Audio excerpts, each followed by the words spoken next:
We're breaking down each and every single game of the NCAA tournament thanks to UPS and the UPS Team Performance Index. I'm Tom Vandervoort with our college basketball expert, Mike DeCourcy. You're an expert because you know everything about all these teams. I don't know how you do it. I do my best. But you're going to tell us then about Butler versus Bucknell.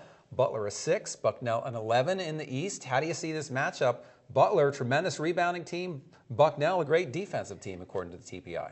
Butler used to be considered a darling. Maybe they weren't always a committee darling because they sure as heck didn't get any favors here. Bucknell, a terrific basketball team, and also a team that shoots the basketball really well, has size, and Mike Muscala, one of the best big men in the tournament. The question for Muscala will be having to play against someone his own size. Not a lot of 7-foot centers running around the Patriot League. There's another one in this matchup in Andrew Smith, so how does he deal with the size? I think Muscala is more skilled and more talented and more productive, but it's going to be a different matchup for him in going against a player his size. And then you have the shootout. I mean, with Cameron Ayers and Bryson Johnson on the Bucknell side, and of course the great Rodney Clark, the best shooter in America for Butler. It's really a fascinating matchup from that standpoint. I think there'll be a lot of baskets made. They're both very good defensive teams, but I just think that when you get into a tournament with that many good shooters and it becomes sort of a shootout, it may not be a 100 to 95 shootout,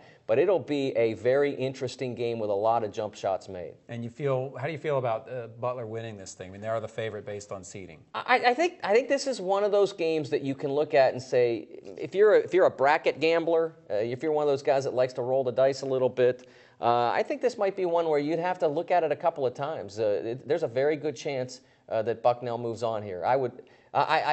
When you look at it, you always think, well, the favorite's the favorite for a reason. But I think Bucknell has a real chance. All right, there you go. At least we know a team with a B, starting with a B, will win. That much we know. That's For the Mike easy DeCourcy, I'm Tom Vandervoort. Thanks for watching.